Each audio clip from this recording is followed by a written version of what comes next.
Voilà, bonsoir à tous. Ce soir, je vous propose un thème, je dirais, assez connu, classique, depuis les enfants avec les histoires pour enfants jusqu'à adultes, bien sûr, la première pêche miraculeuse. On va l'aborder sous un angle un petit peu différent, parce qu'il existe énormément de partages, de messages sur ce sujet, donc on va pas répéter, ou même si c'est bien, hein, la répétition, mais on va essayer de voir ça sous un angle un petit peu différent, et sans jeu de mots avec la pêche en eau profonde, on va essayer d'aller un petit peu en profondeur du texte, sur certains aspects particuliers du texte. Donc on n'aura pas le temps de voir tout le texte, pardon, mais on va regarder certains aspects un petit peu en profondeur pour voir évidemment la puissance du texte, la précision du texte, une fois de plus, mais là on est habitué, et tout ce que cela peut nous enseigner pour nous aujourd'hui. Voilà. Donc, il y a eu deux pêches miraculeuses. Une avant la résurrection de Jésus, pas tout à fait au début de son ministère, mais presque, donc dans Luc au chapitre 5, versets 1 à 11, c'est ce qui va nous intéresser ce soir, et une deuxième pêche miraculeuse qui a eu lieu après la résurrection de Jésus. Donc au départ, j'avais l'intention de voir les deux pêches miraculeuses ensemble, dans la même soirée, parce que évidemment, il y a une raison pour laquelle il y en a une avant et une après, c'est évident, et de voir un peu le pourquoi et le comment. C'eût été beaucoup trop long, évidemment. Donc ce soir, on va regarder la première. Une autre fois, on regardera la seconde. Et peut-être qu'une troisième fois, on verra pourquoi il y en a eu une première et une seconde, le rapport entre les deux, parce qu'il y a un rapport très précis entre les deux, et les raisons de ce rapport, bien sûr, pour nous, et dans le ministère de Jésus. Donc voilà, donc nous allons lire, je vous propose de lire, les 12 premiers versets, enfin les 11 premiers versets du chapitre 5 de l'évangile de Luc. Comme Jésus se trouvait auprès du lac de Génézareth, et que la foule se pressait autour de lui pour entendre la parole de Dieu, il vit au bord du lac deux barques d'où les pêcheurs étaient descendus pour laver leurs filets. Il monta dans l'une de ces barques, qui était à Simon, et il le pria de s'éloigner un peu de terre. Puis il s'assit, et de la barque il enseignait la foule. Lorsqu'il eut cessé de parler, il dit à Simon, « Avance en pleine eau, et jetez vos filets pour pêcher. » Simon lui répondit, « Maître, nous avons travaillé toute la nuit sans rien prendre, mais sur ta parole je jetterai le filet. » L'ayant jeté, ils prirent une grande quantité de poissons, et leur filet se rompait. Ils firent signe à leurs compagnons qui étaient dans l'autre barque de venir les aider. Ils vinrent, et ils remplirent les deux barques, au point qu'elles enfonçaient. Quand il vit cela, Simon-Pierre tomba aux genoux de Jésus et dit, « Seigneur, retire-toi de moi, parce que je suis un homme pécheur. » Car l'épouvante l'avait saisi, lui et tous ceux qui étaient avec lui à cause de la pêche qu'ils avaient faite. Il en était de même de Jacques et de Jean, fils de Zébédée, les associés de Simon. Alors Jésus dit à Simon, « Ne crains point, désormais tu seras pêcheur d'hommes. » Et, ayant ramené les barques à terre, ils laissèrent tout et le suivirent. C'est un texte très connu, hein, qui nous parle évidemment de notre décision de suivre Jésus-Christ, et que ce soit lui en premier. Alors, je n'avais pas mis, mais la deuxième résurrection est dans l'évangile de Jean, donc la deuxième pêche miraculeuse. Alors il y a une raison aussi pour laquelle il n'y a que des évangiles qui parlent des deux pêches miraculeuses. C'est Luc qui parle de la première, c'est tout, et Jean parlera uniquement de la seconde. Matthieu et Marc, ni l'une ni l'autre. Tout ça on verra après pourquoi, parce qu'il y a une raison, dans la structure même des évangiles et les complémentarités de ceux-ci. Donc ce soir, Luc, la première pêche miraculeuse. Donc, verset 1. Comme Jésus se trouvait auprès du lac de Génézareth, et que la foule se pressait autour de lui pour entendre la parole de Dieu, etc., etc. Je vais commencer par une introduction sur le lac de Génézareth. Ce lac, qui a plusieurs dénominations, est très important dans le ministère de Jésus et dans la vie des disciples. Alors, on va un petit peu regarder en introduction précisément qu'est-ce que c'est que ce lac, hein. Pourquoi ce lac est-il si important dans le ministère de Jésus? Pourquoi on le retrouve si souvent dans les évangiles? Dans des contextes particuliers, hein, il y a eu la tempête, Jésus qui marche sur l'eau, tout ça, ça se passe au niveau de ce lac. Donc il y a des raisons. Et on va regarder un petit peu de près. C'est-à-dire que les deux pages qui suivent là sont deux pages qui sont intéressantes d'avoir à l'esprit à chaque fois qu'on aborde un passage des évangiles où Jésus est au bord de ce lac ou sur le lac.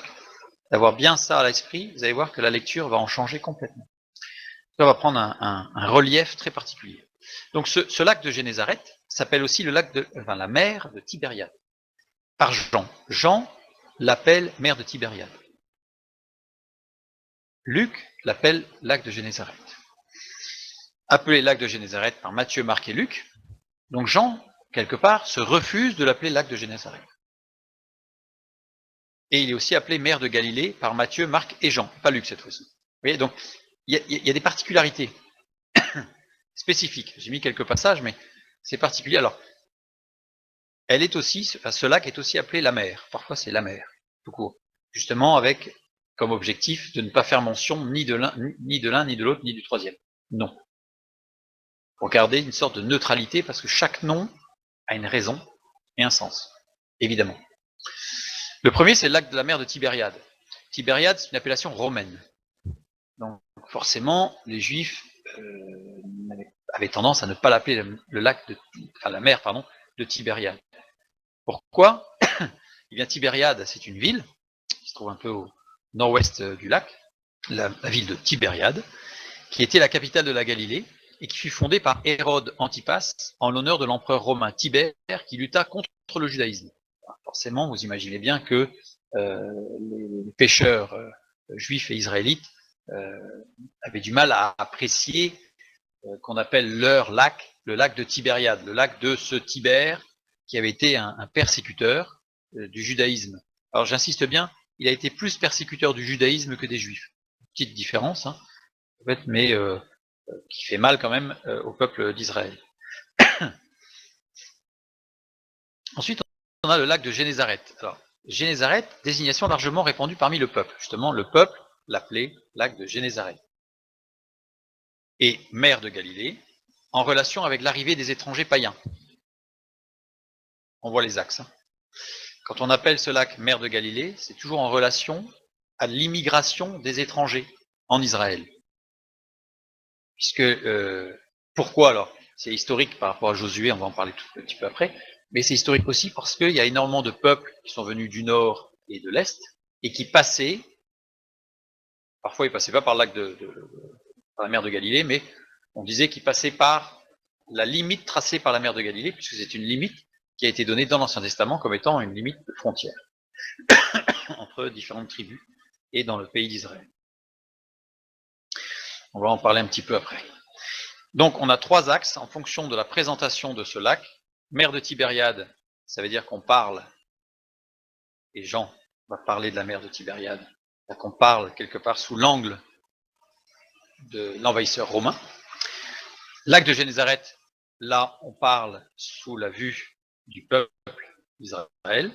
Et mer de Galilée, là on parle sous un angle, je dirais, d'universalité du message. Voilà, pour l'étranger. Donc forcément, on va y trouver les différents axes du message de la parole de Dieu, repris par Paul plus tard sur la greffe. Hein, nous sommes greffés sur l'olivier franc, donc nous, olivier sauvage. Galilée est un ancien nom pour désigner la province à l'ouest de cette mer. Galilée signifiant un cercle, un district, une région. L'association de la mer avec la région n'apparaît pas avant les évangiles. C'est-à-dire que c'est intéressant de savoir que ce n'est qu'avec les évangiles qu'on a cette appellation de mer de Galilée. On n'a aucun document ancien et on n'a aucun texte biblique qui fait apparaître ce nom de mer de Galilée avant. Donc on sait que Jésus est venu pour le monde, pas uniquement pour le peuple juif, mais pour le monde.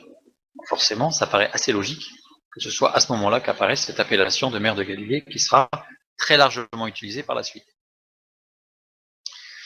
Et maintenant, dans l'Ancien Testament. Eh bien, dans l'Ancien Testament, ce lac apparaît à plusieurs reprises avec deux noms différents.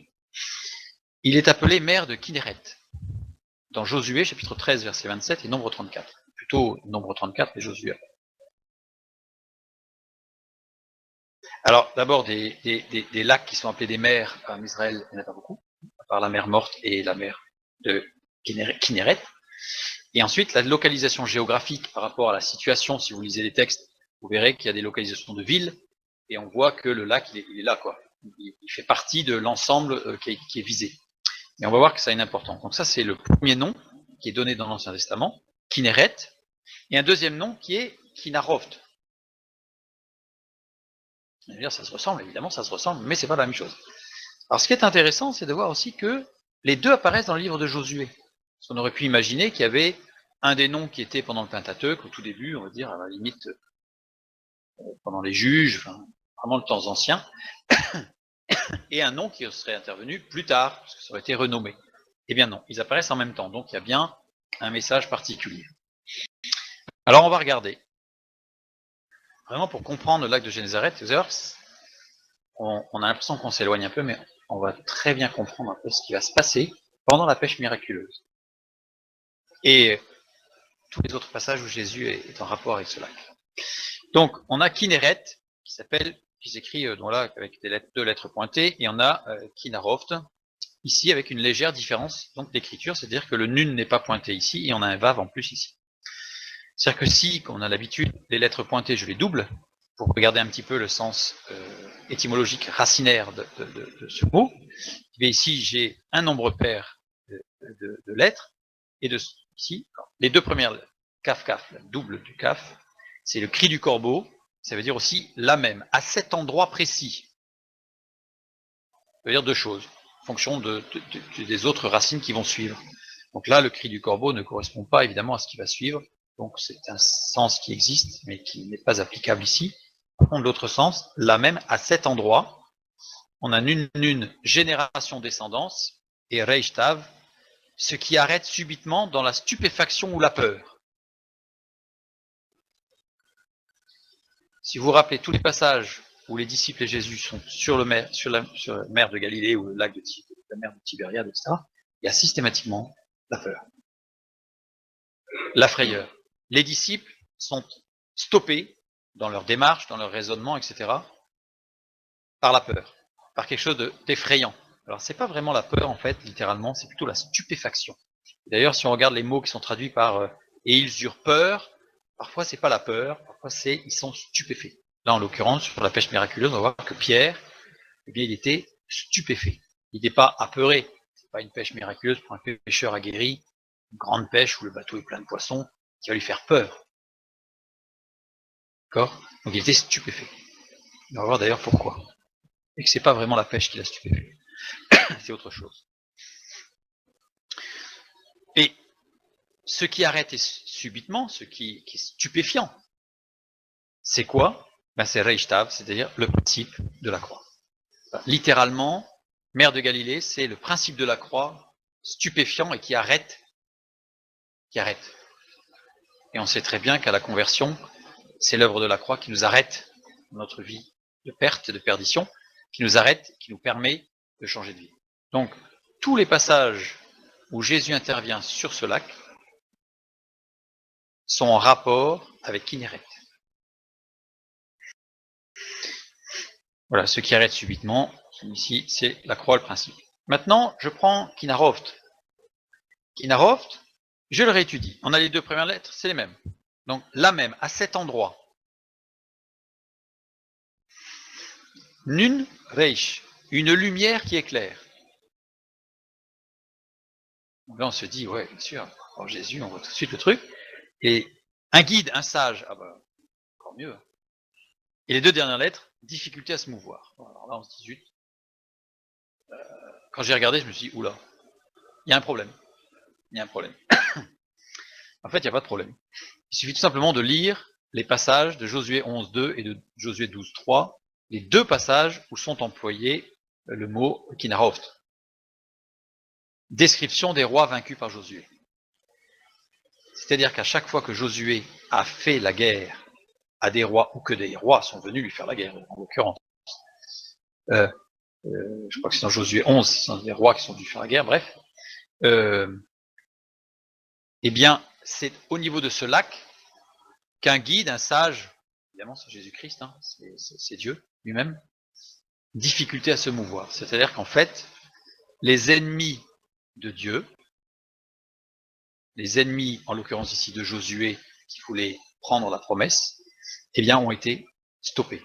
Ça nous rappelle inévitablement Exode chapitre 14, quand les pharaons et les guerriers poursuivent le peuple d'Israël qui a traversé la mer. Qu'est-ce qu'on lit? On lit que Dieu en fait, ralentit. Il ralentit la marche des Égyptiens, il détache les roues, il y a la boue, ils s'embourbent, ils pataugent là. Et donc en fait, ils ont des difficultés à se mouvoir. En fait, l'action de Dieu par rapport à nos ennemis, c'est qu'il va les rendre lourds et ils vont avoir du mal, ils vont s'épuiser dans un effort énorme pour rien, puisqu'en fait ils luttent contre Dieu. Voilà. Donc ces deux mots, très importants, parce qu'à chaque fois que ça concerne Josué dans la promesse de Dieu, on a vraiment cet arrêt qui fait réfléchir, cette stupéfaction qui va transformer la vie en fait, qui va arrêter d'aller vers une direction qui n'est pas bonne. Et quand il s'agit des ennemis qui attaquent et qui ne prennent pas en considération le plan de Dieu, eh bien eux, ils vont subir non pas la colère de Dieu qui va les taper dessus, c'est le message assez fréquent, mais ils vont avoir des difficultés à se mouvoir et donc en fait ils vont être ralentis dans leur agressivité, dans leurs attaques vis-à-vis du peuple d'Israël. Tout ça concentré dans le lac de Génézareth. Donc tout ça concentré comme Jésus se trouvait auprès du lac de Génézareth. Il était auprès du lac de Génézareth, il était là. Et d'où là on comprend bien que ce soit Génézareth et non pas mer de Tibériade, puisque on va comprendre tout le message avec la peur, la stupéfaction de Pierre et tout ce qui va se passer, qu'il fallait que ce soit quelque chose qui concerne le peuple, qui soit compréhensible du peuple. Donc Génézareth renvoie à Kinéret, Kinarot. Tout simplement dans l'Ancien Testament. Pardon. Autre remarque sur le lac de Génézareth.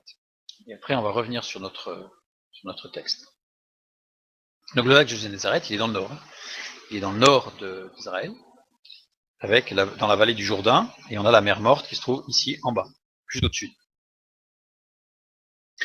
Se situe à moins 212 mètres du niveau de la mer. Donc c'est un lac qui est sous le niveau de la mer, donc moins 212 mètres. Donc il est dans une dépression. C'est ça, une dépression. Il est traversé par le fleuve Jourdain, qui passe du nord et qui ressort au sud, qui finit sa course dans la mer Morte, à moins 429 mètres sous le niveau de la mer. Donc on continue à s'enfoncer et à descendre au plus bas. La mer Morte étant le lac, ou ce qu'on appelle la mer, c'est un grand lac, le plus bas du monde. Moins 429 mètres. Quasiment moins un demi-kilomètre, hein. Enfin, c'est énorme. C'est le dernier arrêt avant la mort au niveau de l'eau. Une fois que l'eau, là, dans ce lac, il y a plein de poissons, c'est la vie. Et si on continue la route avec le Jourdain, on finit dans la mer Morte, où là, il n'y a plus de vie. C'est fini. C'est la fin. C'est fini. Il n'y a plus rien. C'est que du sel et de l'évaporation. Luc chapitre 1. Luc déclare le but qu'il s'est proposé en écrivant son évangile. Les faits se rapportant à la naissance de Jésus, dans le chapitre 1, il présente en fait une présentation du résidu pieux d'Israël. Voilà. Je passe rapidement pour voir l'évolution jusqu'au chapitre 5, où nous sommes justement, avec le lac de Génézareth. Au chapitre 2, Luc montre comment Dieu peut employer les grands de la terre à leur insu pour l'accomplissement de ses desseins. Ça, c'est ce qu'il fait au chapitre 2. Au chapitre 3, il nous montre le début du ministère de Jean qui prêche la repentance. Au chapitre 4, Jésus, plein de l'Esprit Saint, remontant du Jourdain. Donc là, il remonte le Jourdain. Donc il est parti, c'est prophétique, il est parti de tout en bas, il est parti du lieu où c'est la mort, et il est remonté. Il a commencé son ministère en partant tout en bas, de la mer Morte, quasiment tout en bas. Et il a remonté le cours du Jourdain pour aller jusqu'où? Jusqu'au lac de Génézareth. Et il annonce la grâce de Dieu, mais se heurte au refus des hommes. C'est-à-dire que le chapitre 4 nous montre que face à lui, Jésus annonce la bonne nouvelle du salut, mais en face de lui, il a un refus catégorique des hommes de l'entendre. Et le chapitre 5, notre texte, illustration de ce que la grâce accomplit chez ceux qui la reçoivent en acceptant de se laisser interpeller. Et voilà. Et là, on a tout le message du lac de Génézareth, Kinéret. Kinéret, c'est celui qui se laisse interpeller. Eh bien, il va faire demi-tour et il va sortir de la dépression, cette dépression-là, qui, s'il continue, va l'amener jusqu'à la mer Morte, c'est-à-dire la mort. Et Jésus, donc, remonte ce courant, je dirais quasiment inéluctable dans le monde, qui nous amène à la mort. Donc ça, c'est tout le message, je dirais, en filigrane du premier livre de Luc, des premiers chapitres de l'évangile de Luc, jusqu'au lac de Génézareth, où nous nous trouvons avec deux possibilités, Kénéret ou Kéniroft. Voilà. On n'a que deux possibilités. Kéniroft, ça veut dire que le lac de Génézareth, c'est pas la misère. Hein. Donc on peut bénéficier du poisson, de richesses, etc. Mais ce lac nous amènera forcément, après un certain temps de séjour, jusqu'à la mort. Alors que Christ amène les disciples à sortir de ce gouffre pour aller annoncer la bonne nouvelle et devenir des pêcheurs d'eau. Donc, pardon. Ça, c'est le message du lac de Génézareth. Une fois qu'on l'a compris, je vous dis, relisez tous les passages et vous allez voir, c'est extraordinaire. Tout prend du relief, même si on est au fond. Dans le lac Génézareth, on est plutôt, à moins de 112 mètres, on est plutôt profond. Reprenons notre récit. Comme Jésus se trouvait auprès du lac de Génézareth, alors ça y est, on a tout le relief qui apparaît là, toute la couleur du texte, et que la foule se pressait autour de lui pour entendre la parole de Dieu. Ce texte, je l'aime beaucoup, parce que la foule se pressait autour de lui. Donc, epikeistai, qui veut dire exprime une forte pression comme celle d'une tempête. Ce mot n'est pas fait au hasard. Tout est lié à la tempête. Alors on imagine qu'ils se pressaient, pas uniquement parce qu'ils étaient serrés les uns contre les autres, comme dans le métro. On est tous tassés parce il y a trop de monde, donc on est serrés comme des sardines, à ne pas bouger. Là, c'était comme une tempête, donc ça bougeait. Les gens, on va le voir un peu plus loin, criaient, hurlaient. C'était une véritable tempête de la foule. Pour entendre, akouin. Entendre et considérer ce qui est dit. Donc c'est pas que entendre, c'est vraiment chercher à capter pour comprendre. Hein. C'est voilà, considérer ce qui est dit. Mais ce verbe signifie aussi se faire entendre pour comprendre. C'est-à-dire que les gens posaient des questions. Et pourquoi ceci et comment cela? Alors imaginez une foule, ça bouge dans tous les sens, où tout le monde pose des questions pour essayer d'avoir des réponses. C'était la tempête. C'était la tempête. Là, on comprend que Jésus avait besoin de prendre du recul, parce que là, c'était impossible. Et le texte montre bien qu'il ne cherchait pas, comme d'autres passages par contre, à le toucher pour être béni. Ils voulaient comprendre. Ils avaient des questions. Et ils posaient des questions. Il n'est pas dit qu'ils n'avaient pas à poser de questions. Mais là, c'était le désordre. C'était le désordre. Donc, c'était pas possible. Jésus ne pouvait pas les enseigner. Jésus ne pouvait pas les enseigner. Donc, j'ai trouvé succulent ce rapport entre le lac de Génézareth et puis cette foule qui est comme une tempête en fait, comme une tempête.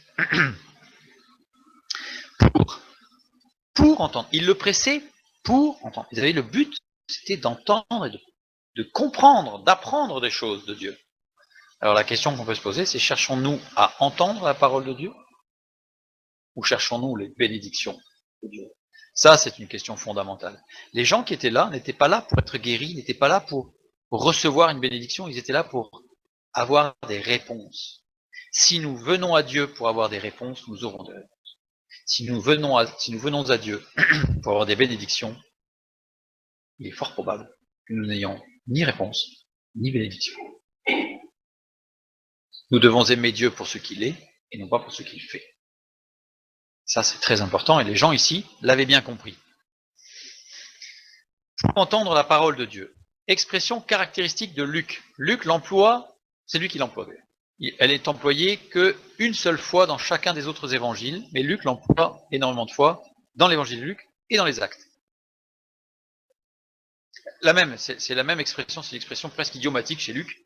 Pour entendre la parole de Dieu, c'est le leitmotiv presque, c'est l'un des leitmotifs de Luc et de son évangile, mais aussi dans les actes. Parfois, nous pensons que la parole de Dieu, c'est seulement la Bible. Un livre. Intéressant, bien sûr, avec richesse. Entre guillemets, c'est seulement la Bible. Non. En réalité, cette expression a un sens beaucoup plus large. Elle se réfère, à tout ce que Dieu nous a communiqué. Tout. C'est pas un bout, c'est pas une partie, c'est pas quelque chose d'ancien. Ah oui, mais ça c'était pour mieux comprendre les anciens. Non. C'est tout ce que Dieu veut nous communiquer. Tout est consigné dans la parole de Dieu, dans la Bible. différent. Là, je renvoie vers le psaume 19 et le psaume 119 pour voir que David l'avait bien compris. Alors, pourquoi aller chercher ailleurs? Ces gens-là, ils étaient venus à Jésus pour entendre la parole de Dieu, pas pour voir un magicien, pas pour voir un faiseur de miracles, pas pour voir un grand rabbi, pas pour le toucher, pour être guéri. Non, non, pour entendre la parole de Dieu. Et nous, cherchons-nous à entendre la parole de Dieu dans notre culte personnel? Est-ce qu'on cherche vraiment à entendre la parole de Dieu? Soyons humbles devant la parole de Dieu. Dieu soit remercié, Dieu soit loué pour ces paroles à notre disposition. Toutes ces paroles, il nous les a données.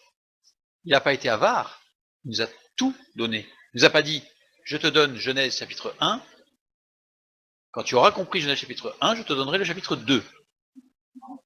Il nous a tout donné. Et que faisons-nous de ce livre? Que faisons-nous de la parole de Dieu?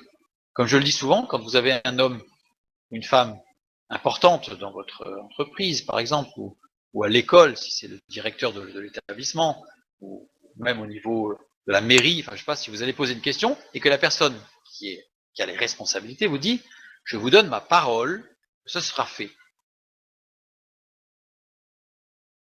Vous allez le croire. Et oui. Là, c'est Dieu qui nous dit, c'est ma parole. C'est le Dieu Tout-Puissant qui dit, voilà, ça c'est ma parole, je te donne ma parole. On en fait quoi? On la met en doute? Parce qu'il y a Isaac Newton qui a dit quelque chose, parce qu'il y a Einstein qui a dit quelque chose, parce qu'il y a Kant, Leibniz, philosophe, je sais pas, qui a dit des choses, et du coup on remet en cause la parole de Dieu? Non. On garde à notre considération de la parole de Dieu. Nous devons nous y conformer et non nous préoccuper de ce qui n'est pas à notre disposition. Vous savez, parfois on se pose plein de questions. Il faut se poser des questions, c'est pas moi qui veux dire qu'il faut pas se poser des questions. Mais nous avons tout ce qu'il nous faut pour le salut et une vie chrétienne dans la parole de Dieu. Nous avons tout. Pourquoi aller chercher dans les livres, dans certains livres, certains trucs bizarres? Là, j'ai entendu dire que c'était peut-être pas mal. Hein. Nous avons tout dans la parole de Dieu. Ressourçons-nous dans la parole de Dieu. Nous devons opposer une résistance à notre curiosité parfois. Et c'est bien d'être curieux pour comprendre. Mais aller chercher des choses sur la vie extraterrestre, sur je sais pas trop quoi, sur les signes paranormaux pour voir si c'était pas un peu les démons et les anges, parce que on entend de toutes sortes de choses dans le milieu chrétien. Nous avons tout dans la parole de Dieu. Et si ce n'est pas dans la parole de Dieu, c'est peut-être que ce n'est pas nécessaire et que ce n'est pas à nous de le savoir. Nous avons tout. Le Dieu créateur nous a tout donné. Ces gens-là l'ont compris. Ils sont venus pour entendre, pour considérer ce qui est dit et pour se faire entendre, pour comprendre. Se faire entendre, c'est pas dire ouais, moi je revendique, mais c'est parce qu'ils ont des questions pour comprendre. Alors posons les questions à Dieu et posons les questions à la parole de Dieu. Pour qu'elle nous réponde, il faut déjà l'ouvrir. Vous savez, c'est la parole de Dieu. La parole de Dieu, ça sort de la bouche. Si quelqu'un a la bouche scotchée, fermée, comment voulez-vous qu'il parle? Si vous laissez la Bible fermée, comment voulez-vous que Dieu vous parle? Ah mais dans la foule, il y avait tous ceux qui voulaient entendre, et on va en voir un peu les disciples d'ailleurs, leur position, il va arriver juste après. Donc ça, c'est vraiment l'introduction de Luc. Que faites-vous? Que faisons-nous de la parole de Dieu? Verset 2, on continue. Donc il vit au bord du lac 2 barques, d'où les pêcheurs étaient descendus pour laver leurs filets. Parce que là c'est presque une image d'Épinal. Sur le bord du lac, on voit des pêcheurs qui lavent leurs filets. D'où des pêcheurs. D'où est la traduction de des. Des qui signifie mais. Donc, littéralement, il vit au bord du lac 2 barques, mais les pêcheurs étaient descendus pour laver leurs filets. Là on dit, curieux. Étaient descendus. Apobantes. Apobantes, chez Homère, j'ai donné les références parce que vous allez voir, les sens qui sont donnés sont vraiment différents. Chez Homère, un classique grec, ça veut dire descendre d'un navire. Donc là, on a bien la traduction, les pêcheurs étaient descendus de leur bateau, quoi, ils sont descendus de terre.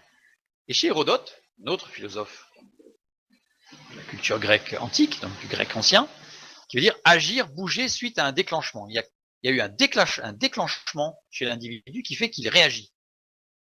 Il réagit en général, d'ailleurs, dans les textes d'Hérodote, pour sortir d'un état dans lequel il est. Donc, c'est plus quelque chose d'intérieur. Donc on a deux sens à ce mot classique. On a soit un sens physique de descendre de son bateau, soit avoir une réaction intérieure face à quelque chose. Il y a eu un déclenchement. Il y a eu une sorte de bip à l'intérieur là. Tac, ça y est, un tilt. Pardon. Donc, comment traduire ce texte? Alors, on nous dit que ce sont des pêcheurs, il y a des barques, donc logiquement, on va dire, ils descendent du bateau. On va voir évidemment que le texte en dit un peu plus. Parce que là, il y a deux mots qui ne sont pas traduits. Mais les pêcheurs, ap auton qui veut dire de l'intérieur d'eux-mêmes. Ah. Ils sont descendus de l'intérieur d'eux-mêmes? Déjà, il y a un problème. Donc on voit tout de suite que le texte littéral insiste sur une action intérieure des disciples, des pêcheurs. Et là, en fait, il y a eu un déclenchement. On voit bien que le fait que ce soit une action intérieure, c'est un déclenchement qui les a amenés à bouger, à réagir. En plus, ce verbe, apobantes, il est conjugué à l'aoriste second. Aoriste, il se myrta. Donc en fait, si on traduisait littéralement descendre d'un navire, il faudrait dire il vit au bord du lac de barques, mais les pêcheurs se mirent à descendre. Ça va pas non plus. Et en plus, aoriste second avec une implication future. On sait que l'aoriste second, quand il est employé, implique toujours une action présente, ou passée d'ailleurs, mais qui va avoir des implications futures et essentiellement prophétiques sur l'œuvre de Christ. Donc ici, on a quelque chose qui va beaucoup plus loin que ça, beaucoup plus loin que le fait de descendre du bateau. Le pour, c'est un mot qui n'existe pas dans le texte. Évidemment, il fallait mettre pour, parce que s'il descendait du bateau, il fallait qu'il fasse quelque chose. Donc voilà. Mais littéralement, c'est « mais les pêcheurs se mirent à descendre, ou se mirent à bouger intérieurement ». Un déclenchement. Apopluno. Apopluno. Mot inapproprié pour laver les filets. C'est un mot qu'on ne peut pas employer pour dire laver les filets. Ça veut dire laver des vêtements. Pourtant, leur filet, c'est bien leur filet. Pas comme si il n'y avait pas de mots et on a rajouté les filets. Ça arrive, mais là, c'est pas le cas. Donc ici, on a un texte où ils ont lavé des filets comme s'ils lavaient des vêtements. Surprenant.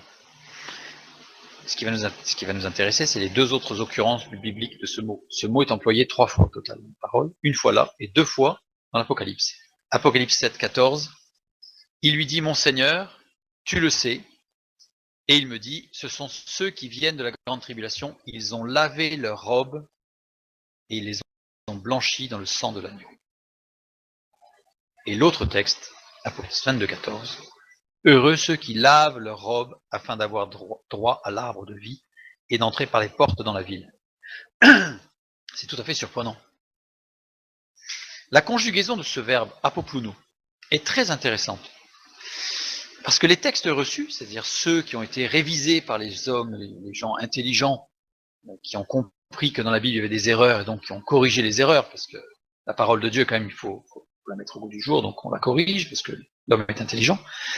Donc on a corrigé les textes, et on a dit, non, ce verbe, il est conjugué à l'imparfait. Action linéaire et longue. Ils étaient en train de laver leur filet. Ils étaient en train de laver leur filet. Bon, comme on lave des vêtements, d'accord. Mais ça doit être peut-être une erreur d'un copiste, une fois de plus. Donc voilà, regardez laver les filets. Alors que les textes anciens, non corrigés, par les philologues, il est à l'aoriste. Ça veut dire quoi? L'action est instantanée. Instantanée. Donc c'est comme s'ils avaient lavé leur filet, et voilà. Il y a un problème. En fait, le texte biblique juxtapose deux actions. En fait, c'est comme s'il superposait deux choses. Une chose purement physique, les disciples ont entendu Jésus, et j'emploie bien le mot entendre, comme on a vu tout à l'heure, entendre pour comprendre. Donc ils ont entendu Jésus, ils n'étaient pas loin, ils entendaient Jésus qui parlait. Et ils ont alors commencé à laver leur filet. Et ils se mirent à laver leur filet. Pourquoi? Pour mieux l'entendre. Et ils ont lavé leur filet. Je ne sais pas si vous avez déjà vu des marins pêcheurs qui lavent leur filet avec un balai brosse et qui frottent parce qu'il faut que ce soit propre. Et on y va. Et quelqu'un qui lave une chemise. C'est pas la même chose. Donc, le texte montre bien que les disciples ont bien lavé leur filet, donc il y a bien une action physique, et quand ils entendent dire Jésus, là ils ont commencé à laver leur filet parce qu'ils ont fait une action qui permettait d'entendre. C'était leur objectif, entendre. Pour mieux entendre Jésus. Donc ils ont commencé, là ils se mirent à laver leur filet. Donc ça c'est une action physique. Et la parole de Dieu juxtapose ce qui s'est passé à l'intérieur des disciples, parce que les disciples ont changé intérieurement. Quand ils ont commencé à entendre Jésus, il y a eu un déclic. Il y a eu un déclic à l'intérieur. Un déclenchement qui les a fait réagir pour entendre, pour écouter. Ils ont alors commencé à être lavés intérieurement. Il y a une juxtaposition. Oui. C'est pour ça que le texte biblique emploie ces mots, c'est-à-dire qu'en une seule phrase, il décrit ce qui s'est passé physiquement, qui était révélateur d'ailleurs de ce qui s'est passé intérieurement. Donc c'est très précis en fait, ce qui s'est passé. C'est à ce moment-là que les disciples se sont dit, oh, il y a quelque chose. Chut, on écoute. On écoute. Au verset 2. Maintenant le verset 4. Lorsqu'ils eurent cessé de parler, donc voilà, Jésus a enseigné, donc il est allé sur la barque, il a demandé à Pierre de retourner sur la barque, il s'est assis sur la barque, c'est quand même plus confortable que de parler debout sur une barque qui avait des vagues. Voilà, non. Et d'ailleurs c'était l'attitude d'un rabbi, tous les rabbis n'enseignaient que assis. Donc lorsqu'il eut cessé de parler, il dit à Simon, avance en pleine eau et jetez vos filets pour pêcher. J'ai voir un peu le mot en pleine eau. Bon, on va voir la carte tout à l'heure, mais j'ai étudié, donc je me souviens un petit peu quand même de la topographie du lac. Donc aller en pleine eau, c'est quand même 12 km. Hein. Donc 12 km, ça se fait pas en 2 minutes. Quoi. Donc avance en pleine eau. Bathos. Bathos, c'est un terme technique. Et dont Luc a souvent l'utilisation des termes techniques, puisqu'en tant que médecin helléniste, il avait des termes très très précis. Donc là, il utilise un terme technique qui désigne un endroit creusé. Il désigne un endroit creusé. Donc si on considère que là, il nous parle du lac, ça veut dire que c'est comme si le texte biblique nous disait le lac a été creusé par des hommes. On sait très bien que ce n'est pas possible. Il existe des lacs creusés à la main. Hein, moi, j'en ai vu un dans la ville de Hangzhou en Chine. C'est un grand lac, le lac de l'Empereur, immense, et il fait 2,50 m de profondeur. Cependant, ça fait des millions de mètres cubes de terre. Là, ce terme est inapproprié pour parler du lac. Donc il nous parle avance dans une eau profonde, là où ça a été creusé. Et en plus, ce terme technique nous dit que ça a été creusé pour une raison particulière. Soit ça a été creusé pour planter, là c'est ce terme qu'on va employer si quelqu'un creuse dans son jardin une petite rigole là pour mettre les graines et puis va les recouvrir, donc ça c'est ce mot parce que c'est creusé pour planter, soit pour bâtir. Ce mot désigne, on creuse pour faire des fondations, pour bâtir quelque chose de solide. Petit clin d'œil, ce terme est toujours, c'est ce terme-là qui est toujours utilisé pour les choses profondes de Dieu. Évidemment, parce que les choses profondes de Dieu ont pour but de nous faire croître, de nous donner la vie, de nous faire croître. Hein, le grain de blé ne peut porter du fruit que s'il meurt, mais de nous faire croître, donc il faut creuser, il faut qu'il soit enterré, et il y a la croissance. Ou une construction, c'est l'édification. Les choses profondes de Dieu sont là pour nous édifier, pas pour nous casser. Alors certes, parfois il faut creuser un peu, ça fait un peu mal. Mais l'objectif est d'édifier. Donc ça, c'est une petite parenthèse. Donc là, Jésus dit à ses disciples, allez à l'endroit où c'est creusé pour y construire quelque chose. Ouais, on est quand même dans le lac, quoi. Quand même dans le lac. Le texte biblique ne nous dit pas où était Jésus. Alors il y en a plusieurs qui se permettent de dire que Jésus était en face de Capernaum, donc c'est dans le nord. Pour moi, d'après le texte biblique, il est dans le sud, puisque le texte biblique, les chapitres avant, nous dit que Jésus remontait le Jourdain. Donc il est bien parti du sud pour aller vers le nord, et donc il est arrivé dans le sud du lac. Donc Jésus était plutôt au sud du lac. Mais le texte ne nous le dit pas explicitement. Alors voici la topographie du lac. Donc on voit les bords, avec de plus en plus profond ici.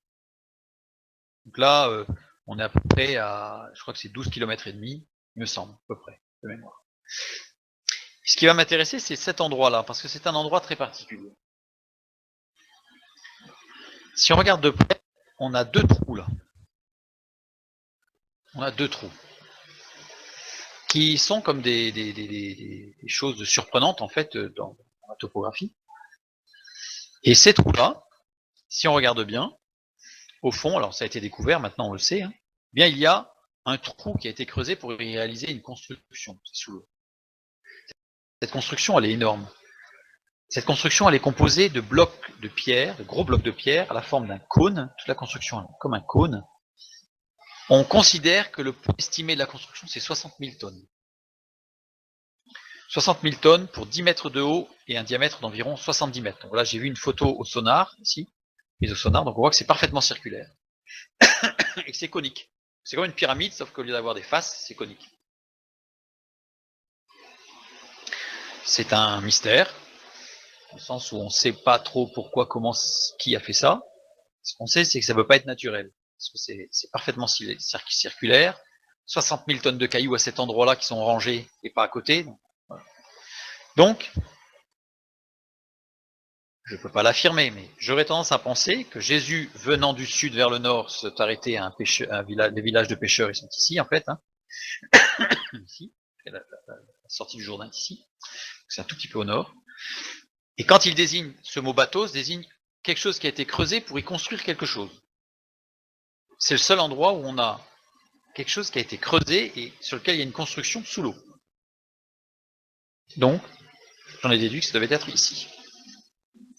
Ça, c'est au sonar. C'est au sonar, en fait, pour montrer que c'était parfaitement circulaire. C'est pas un amas de pierre. Certains disent que c'est une falaise qui a dû s'effondrer il y a quelques millions d'années, là. Mais c'est tellement illogique que ce soit parfaitement circulaire, non érodé. Si ça avait été si vieux que ça serait complètement érodé. Surtout qu'il y a des tempêtes violentes sur ce lac, donc ça aurait été érodé depuis longtemps. Parce que c'est pas très profond. Mais ça a été creusé profond. Ça a été creusé pour... En fait, le terme bateau ne veut pas dire forcément très profond. Mais ça a été creusé pour construire, pour une construction. J'ai fait cette petite parenthèse parce qu'on va voir que ça va être important pour la suite. Sinon, il y a des choses qu'on ne peut pas trop bien comprendre. Verset 4. Lorsqu'ils eurent cessé de parler, il dit à Simon, donc avance en pleine eau. On a vu que le pleine eau, en fait, était un détail très important. Jetez vos filets. On est le matin.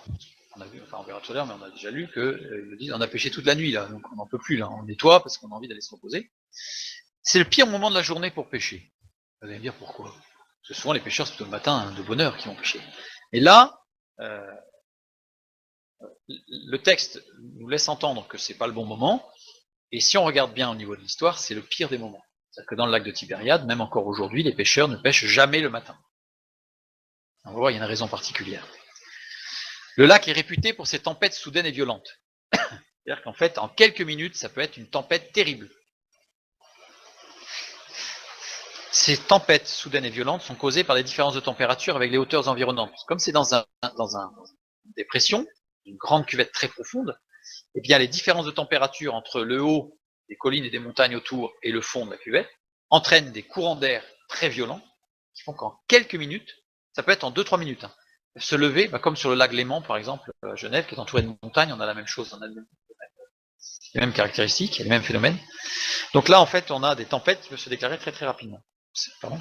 Surtout le matin. Pourquoi? Parce que le matin, le soleil commence à chauffer, et donc les différences de température sont très importantes le matin. Et donc les tempêtes les plus violentes se situent le matin. Donc demandez à des pêcheurs qui ont pêché toute la nuit, donc déjà qui sont fatigués, en disant on est le matin mais c'est pas grave, on y va, on avance,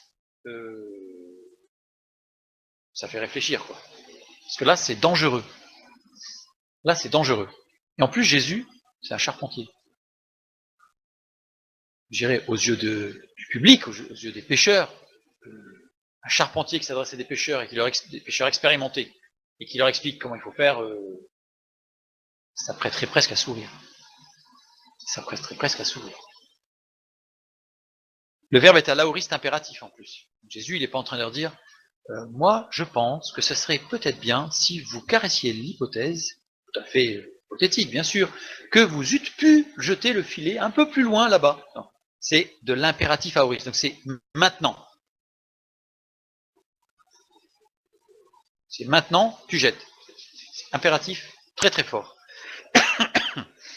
Le verset suivant nous dit, Simon lui répondit, Maître, nous avons travaillé toute la nuit sans rien prendre. Quand même, je signale quand même que on sait de quoi on parle, quoi. Mais sur ta parole, je jetterai le filet. C'était important que juste avant, il ait entendu qu'il y ait eu un changement de disposition. Sinon, il n'aurait pas obéi là. C'était aussi important qu'il lave les filets. Parce que s'il n'avait pas lavé les filets, vous voyez, tout s'enchaîne.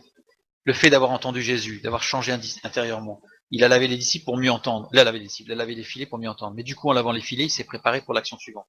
En fait, quand Dieu agit, la parole de Dieu est efficace. Quand Dieu agit, tout se met en place, le moindre petit détail. Vous savez, vous êtes pressé, et justement, à ce moment-là, vous avez perdu vos clés.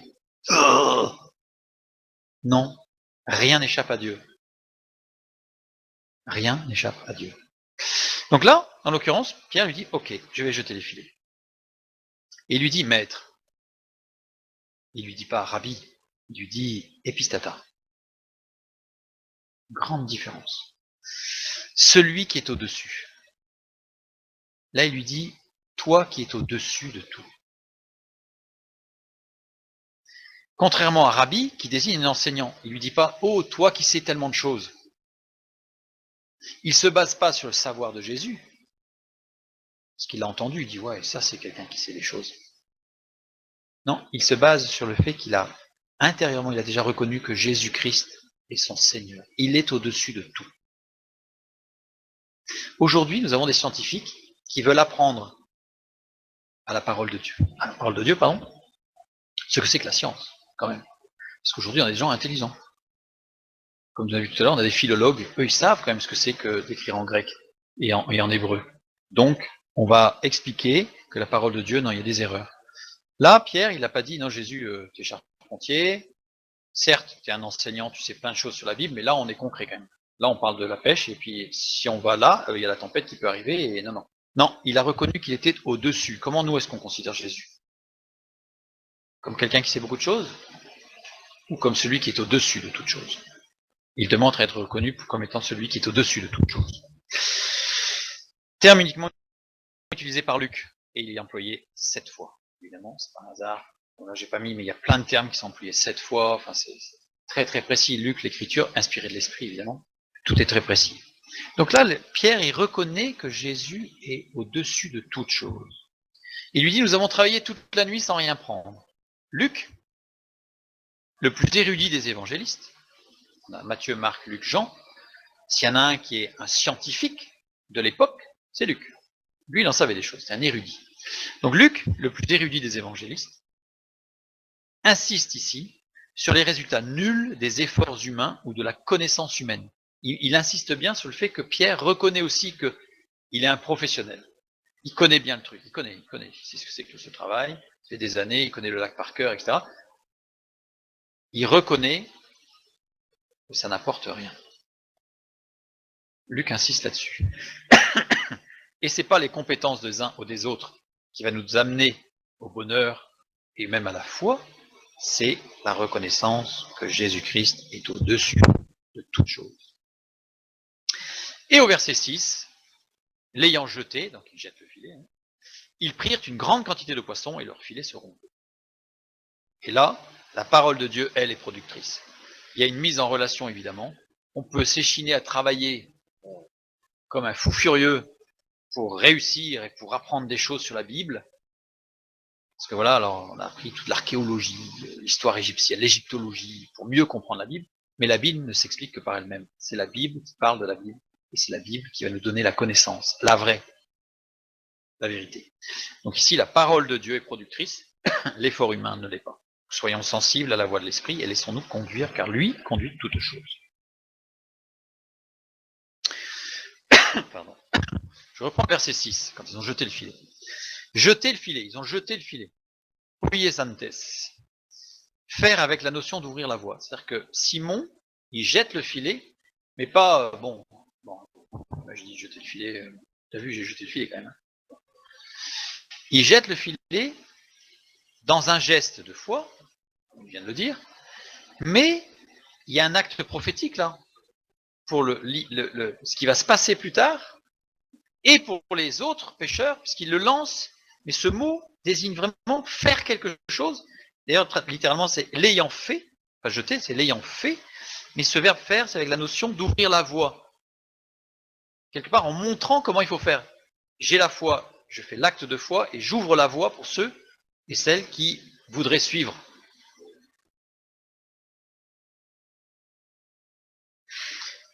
Il est conjugué à l'aoriste participe actif, une fois de plus, donc c'est un acte qui est hors du temps, parce que si ça avait été vraiment un acte précis, unique, purement physique, sans aucune relation avec quoi que ce soit d'autre, ça aurait été le parfait, par exemple. Mais là, c'est l'aoriste. Participe actif, donc ça veut dire que c'est ni passé, ni présent, ni futur, c'est un acte de foi, qui est un modèle d'acte de foi. Allons-y. Ils prirent une grande quantité de poissons. L'expression c'est etos iktoun polu. Que littéralement, je ne vais pas rentrer dans le détail, mais c'est une multitude de gros poissons. Ça change un petit peu, mais c'est très important pour la compréhension de la seconde portion. Parce que si on enlève ce sens-là, il y a une partie des liens qu'on ne peut pas faire. Donc, ils prirent une multitude de gros poissons. Que des gros. Et leur filet se rompait. Moi, jeune, je me souviens quand je lisais ce passage, je me disais, j'arrive pas à comprendre. Il lève le filet filet se rompt, il se rompait. D'après la traduction, c'est qu'il s'ouvre, il s'éventre. Je ne sais pas si vous avez déjà vu un filet, mais quand il commence à s'éventrer, il n'y a plus rien dedans. J'ai jamais réussi, je ne comprenais pas. Et en regardant d'un peu plus près, un peu plus tard, dire seto, qui veut bien dire rompre, briser, éclater, donc le filet c'est éclaté même, c'est éclaté. Alors, imaginez qu'est-ce qu'ils auraient pu mettre dans le bateau, des restes de filet quoi. Mais il est conjugué à la voix passive. Or, à la voix passive, ça donne une finalité. C'est-à-dire qu'en fait, ça ne veut pas dire qu'il était en train de se déchirer, mais c'est que ce qui était en train de se produire allait aboutir à la déchirure. C'est vraiment différent. C'est vraiment différent. Là, du coup, on comprend mieux le texte. On allait à la déchirure, là. Bon. Une multitude de gros poissons. Je reviens sur ma construction pyramidale, au fond du lac, qui semble être, en fait, aujourd'hui, c'est un repère extraordinaire pour une multitude de poissons. C'est-à-dire qu'en fait, comme ce sont des gros blocs, il y a des cavités partout, ça fait 70 000 tonnes, imaginez, c'est énorme. Hein. Donc c'est une niche à poissons extraordinaire. Donc, je trouve que ça corrobore. On ne peut pas l'affirmer, parce qu'il n'y en a pas de renseignements topographiques dans la Bible qui nous permettent de dire que c'est là. Mais je vous dis, le fait qu'ils viennent par le sud, le mot bathos, voilà. Et Jésus savait que ce banc de poissons allait sortir à ce moment-là. C'est l'omniscience de Dieu et la perfection des temps et des moments. Dieu, c'est pas un magicien avec un coup de baguette magique qui fait poum, poum, poum. Dieu, c'est quelqu'un, c'est une personne extraordinaire qui a tout prévu depuis l'origine des temps et du temps pour que tout soit dans une concordance de temps parfaite. Parfait. Et donc, il est probable, on ne peut pas l'affirmer, mais il est probable, il est possible, que cette structure ait été réalisée par des hommes il y a fort longtemps, pour ce jour-là. Je ne dis pas que je ne l'affirme pas, je dis il est probable. Au même titre, comme on l'a vu que pour Jonas, il y avait un poisson, Dieu a créé un poisson dans Genèse chapitre 1, verset 21, il y a eu un poisson créé là pour le jour de Jonas. Le ricin, il a été créé, il a été placé là, la graine a été placée là, pour le jour où Jonas en aurait besoin. Donc, tout était prévu. Tout était prévu. Depuis toujours. Donc, ne nous inquiétons pas. N'ayez pas peur. N'ayons pas peur. Christ est là et tout est prévu. Tout. Donc là, j'ai mis une photo sous-marine des gros blocs qui sont enchevêtrés les uns dans les autres, donc avec des cavités partout, ce qui fait que les poissons sont dans des repères hyper sécurisés. Donc là, il y a énormément de poissons. Énormément de poissons. C'est un repère pour frayer aussi d'ailleurs, mais c'est un énorme repère pour poissons. Si, c'est une photo de l'endroit de la pyramide, quoi. C'est l'endroit qu'on appelle, alors certains l'appellent le disque du lac de Galilée, le disque du lac de Tibériade. Enfin, il n'y a pas trop de noms parce qu'on ne sait pas trop. Il y en a qui appellent ça le cairn, parce que le cairn, en fait, c'est un... Mais normalement, le cairn, c'est un grand monument qui sert pour enterrer, en fait, pour enterrer quelqu'un.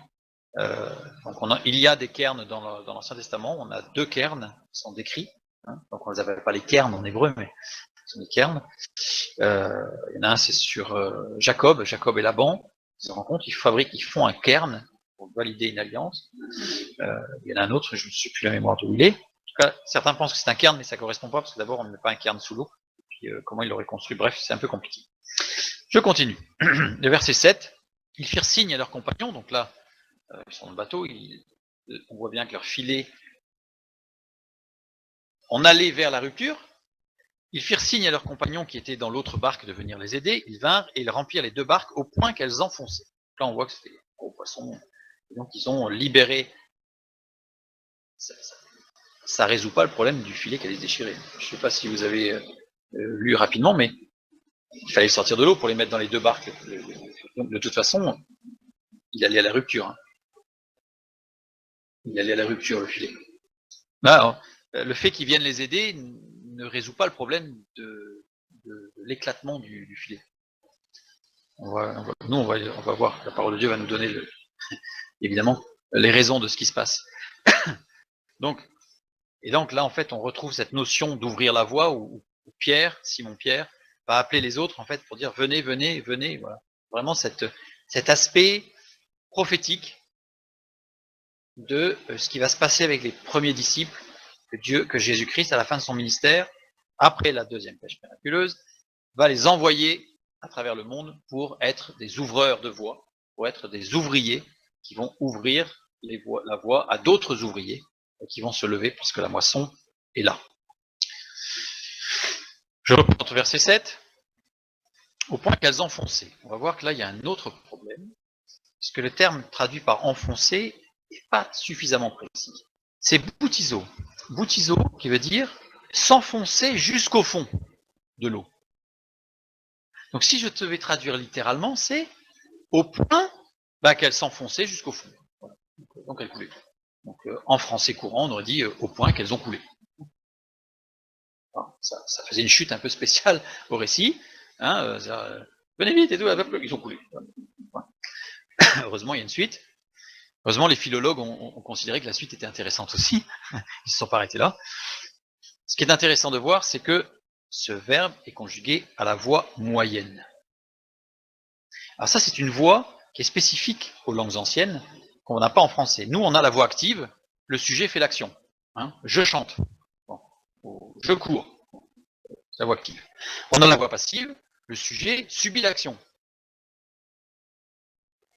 Voilà. Il est attaché. C'est pas attaché lui-même, il est attaché, quelqu'un l'a attaché, il subit, il est attaché. Bon. C'est la voix passive. Et il y a la voix moyenne.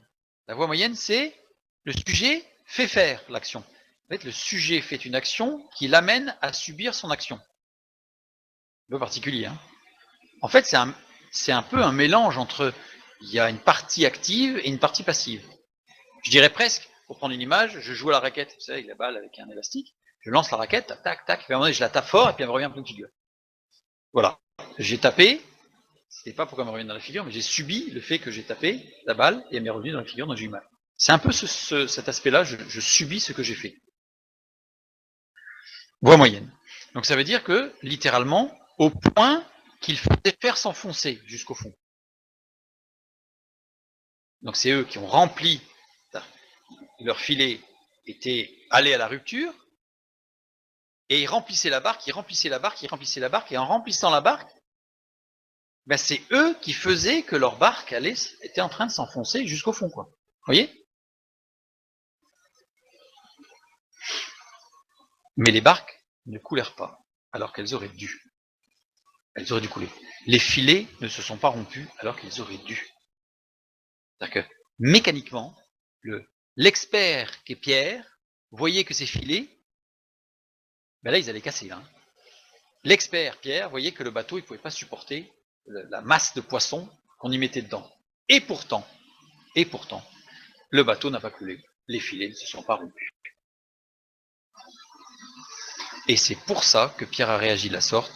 Quand il vit cela, c'est pas quand il a vu la pêche miraculeuse. Vous savez, les pêcheurs qui pêchent beaucoup de poissons, Je pense pas que ça les effraie au point de dire ah, j'en peux plus, je vais mourir. Non. Pierre, ce qui l'a impressionné, c'est que les filets ne se sont pas rompus et que les barques n'ont pas coulé. Mécaniquement, c'était pas possible. Le fait de pêcher beaucoup de poissons, c'est possible. Il n'y a que le novice qui sort de l'école de pêche, qui rentre, qui pêche un gros poisson, qui dit waouh, c'est extraordinaire. Mais celui qui a pêché depuis des années ne va pas être impressionné par une pêche exceptionnelle. Mais même si elle est encore aujourd'hui, on a des pêches où le bateau, il est obligé de traîner le filet, il ne peut pas l'embarquer. C'est pas. Dans la deuxième pêche miraculeuse, ce qui va impressionner Pierre, et on le verra quand on étudiera, c'est le fait qu'il y ait exactement 153 gros poissons. C'est le 153 qui choque, qui est stupéfiant. Et on va voir pourquoi, il y a une raison particulière. C'est stupéfiant qu'il y en ait 153. Non mais ça c'est autre chose, ça c'est une autre. C'est une autre. C'est un autre récit, une autre pêche. Rapporté dans Marc et dans Matthieu d'ailleurs. Donc, ici, cette réaction face à ce bateau qui aurait dû couler, à ces filets qui auraient dû craquer, ben Pierre dit, quand il vit cela, Simon-Pierre tomba aux genoux de Jésus et dit, Seigneur, Seigneur, Rabbi, Seigneur. Ça revient à ce qu'on a vu tout à l'heure. Tu es au-dessus de tout, Seigneur, tu es mon Seigneur. Tout à l'heure, tu es au-dessus de tout. Aujourd'hui, là maintenant, tu es au-dessus de moi.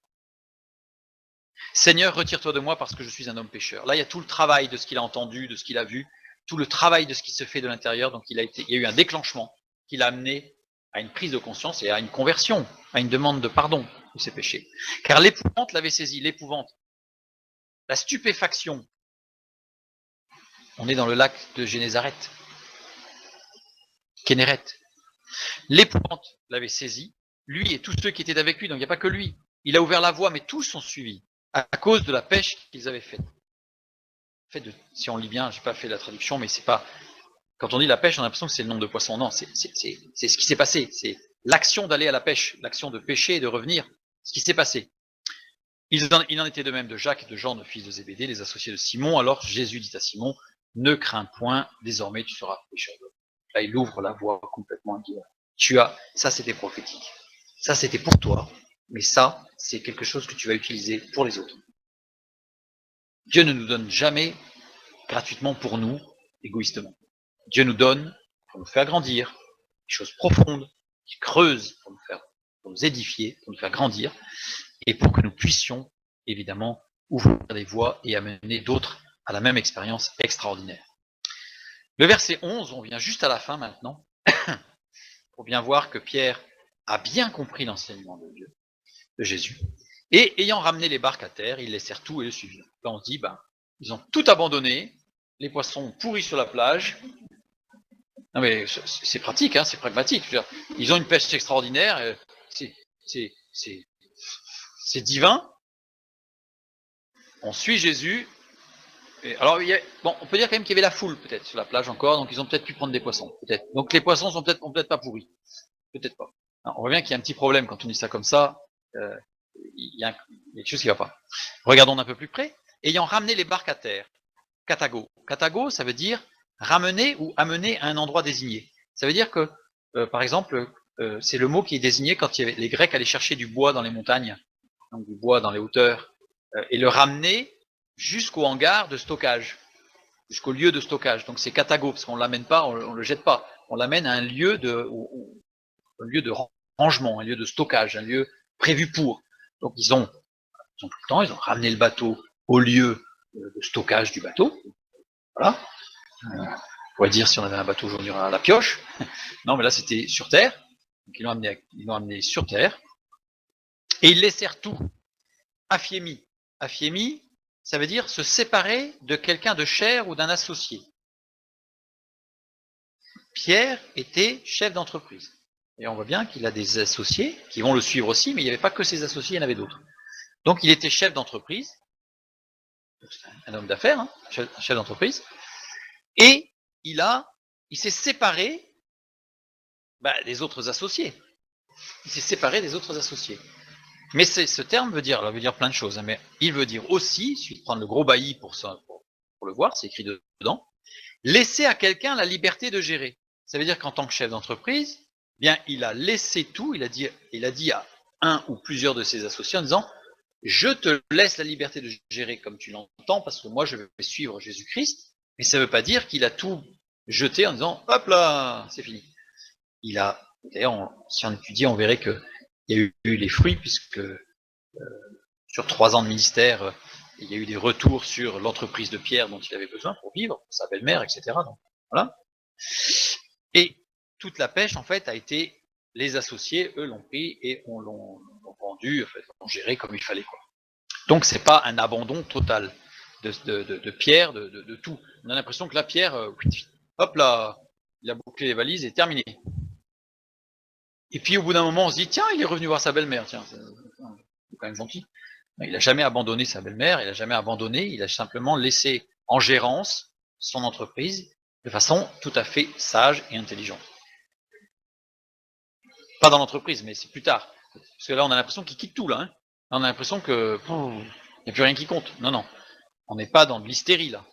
On n'est pas dans une crise de Pierre en disant une révélation presque mystique, j'abandonne tout, je pars. Le texte nous montre bien que tout a été fait intelligemment. Donc, cette pêche miraculeuse nous montre tout le travail, d'abord de préparation de Jésus-Christ, de Jésus, dans l'enseignement, toute l'importance d'entendre la parole de Dieu et de se presser pour l'entendre, pour comprendre. Et c'est seule la parole de Dieu qui peut nous donner cette compréhension, ce déclenchement intérieur dans tous les domaines, et que Jésus-Christ est au-dessus de toute chose, au-dessus de tout et au-dessus de nous. Voilà. Que Dieu vous bénisse et à bientôt.